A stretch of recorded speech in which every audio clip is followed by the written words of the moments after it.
Welcome to DC GCC, where we bring you governmental information and classical entertainment.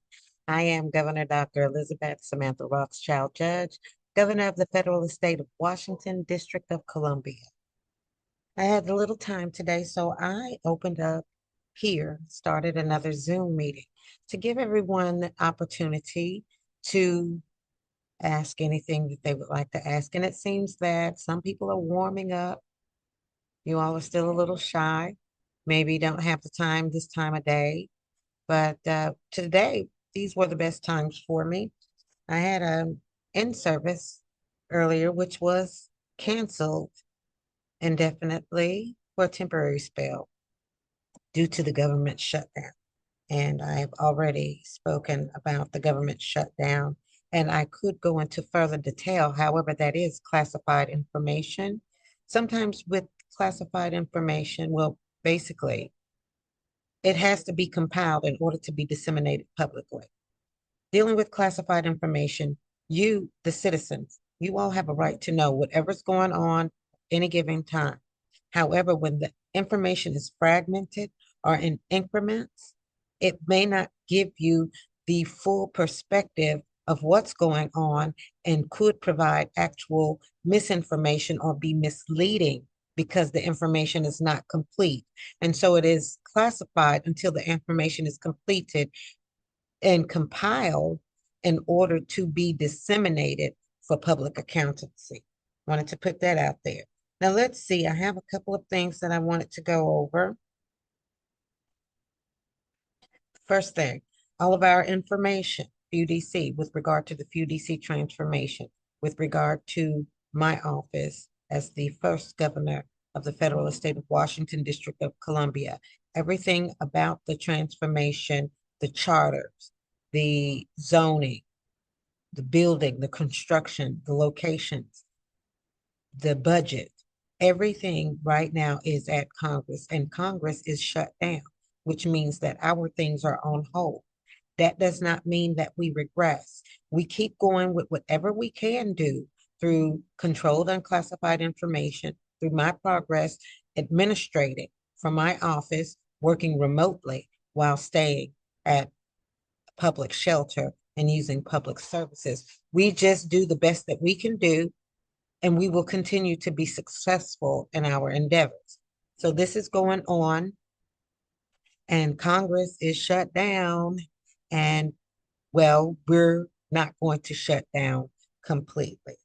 Okay. All of our information is there, and as controlled and classified information is disseminated from my office, and other classified information is being prepared and compiled for public accountancy, that information shall be disseminated as classified information be becomes authenticated for official public release. So as we authenticate everything for official public release, then we will let you know the entirety of everything. In the meantime, the little information that we have available is what we will know are facts and be knowledgeable of what's going on so we know where we are. Congress shutting down does not shut down the office of the governor. I still have executive tasks to complete. However, some portions of my office are affected, especially where I go into the Senate for Congress, especially where I'm using open, available federal facility in order to accomplish some tasks and work. With regard, the U.S. Capitol Visitor Center is a part of the U.S. Capitol, and it shuts down when Congress shuts down, when the government shuts down. All of the federal agencies are shut down. So we can't use that, which brings me into mind. We wanted to use space at the U.S. Capitol Visitor Center for an interim office for the governor. However, because of the shutdown, because that happened at this time, I've been able to determine that may not be the very best idea. Let me tell you why.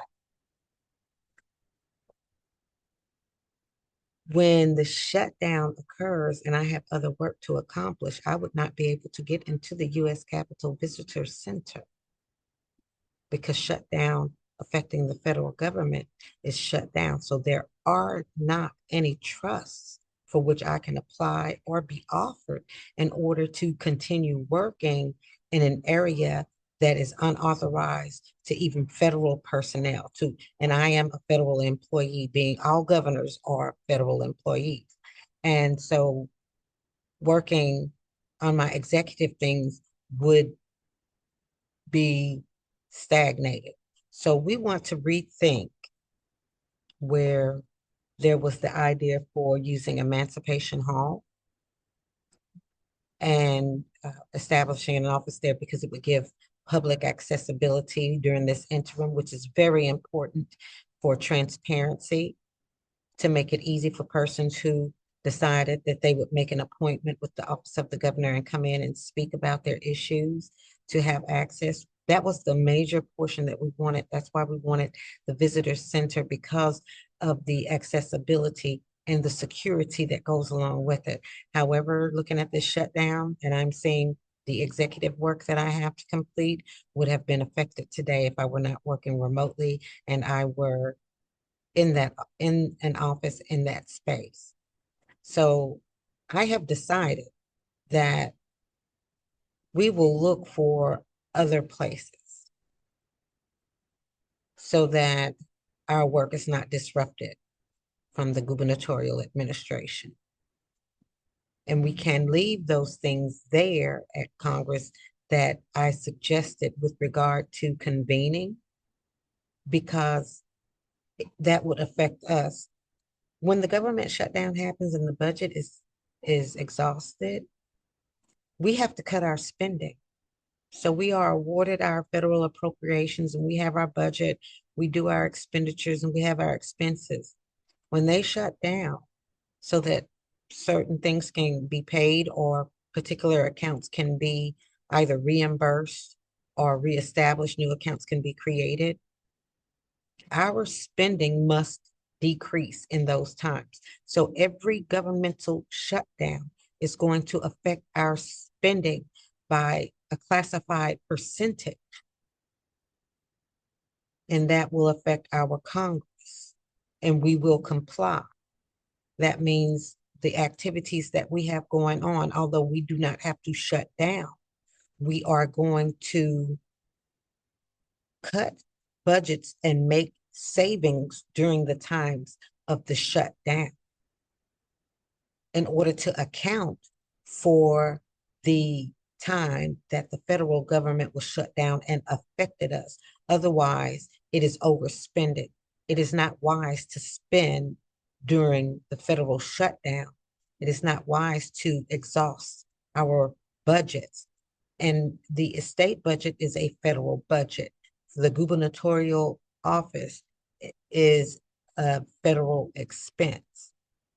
And so all of the offices that would be affected by any government shutdown of our federal government will reduce spending during the time of the shutdown by a certain percentage, which will have to be announced by my office.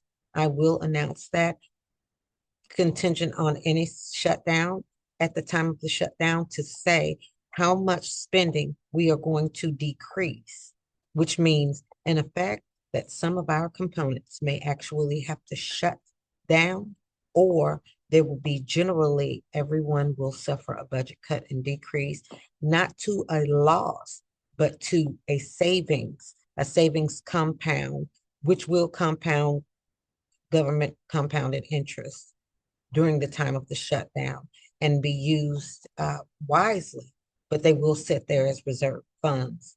We have to do that, and that is what is going to be done. With regard to the media and press releases from any outlets, we want all of our information together. I understand you all want to see me on NBC, CBS, Fox, and ABC with our good factual information. Let us consider that we are preparing our presentation. There was a lot of information and misguidance that we don't need to give to the media. Okay. They do their fact checks and everything, so they can go into the background and do checks to bring themselves current on the information. But some of the little petty things that I have had to discuss um, as unclassified information, which doesn't have to be controlled. It's just other information that's not really important and not pertinent to our growth and progress. We don't want to be in the media with that. We want to bring a good presentation and represent ourselves properly for our media, making good, relevant points. We want to have our numbers together. We want to have our rapport refined, and we want good reputational dissemination when we go to the major outlets more than what they have been reporting anything that's going on. Also, if there's any forbearance of conflict of interest, then we negate from that sort of publicity. The outlets that we are using are local outlets, the outlets inside of DC, the communications experts who are disseminating the information as I am making the information available have been very helpful, and that is what's working for us. And when we get things together and we know exactly where we're going to have certain convenings, or it's been totally decided on where the offices will be, we get a regular public schedule. That is the thing that the media wants to know. They don't really want to know all of this little petty stuff. And some things, uh, if we can resolve these issues, we can save some people some embarrassment, because the media, when they put something out there, it's out there. And it's not the same as when I put something out there and soften the blow. Okay. Um, as well, our knowledge of tragic events and reports cannot stagnate our activity. The departmental devise of my administration has all things in review currently and shall affect much the same way by CUI. So when we hear something has happened or something has transitioned, we can't dwell on it or harp on it. We express our heartfelt condolences. We do what we can do if we can be of assistance, and otherwise we let the leadership who deal with whatever situations and ordeals affect as they should. Okay, so we have to keep going. Last thing I want to mention, the office of the governor, my office. Uh, in order to raise awareness about one of our few DC governmental processes, I want to provide particular information regarding signing of the executive orders. So what is going to happen is when a government official or department, when presenting an executive order to my office, the office of the governor, the executive order must be submitted to me either by the few DC Congress or a few DC Cabinet authority in a reasonable time according to the schedule that's put out, to be reviewed for approval or veto by me. And for the signing, I will select an outstanding excerpt from the order to hear for authentication of the executive order for ceremonial signing. And I'll explain more about that in our processes as we go on. But I'm coming to the time where it seems we're going to be needing to meet. And well, everyone's just dealing with CUI at this time. So I'll let everyone know about that. Nobody chimed in, but I thank you all for joining me. You have a great day.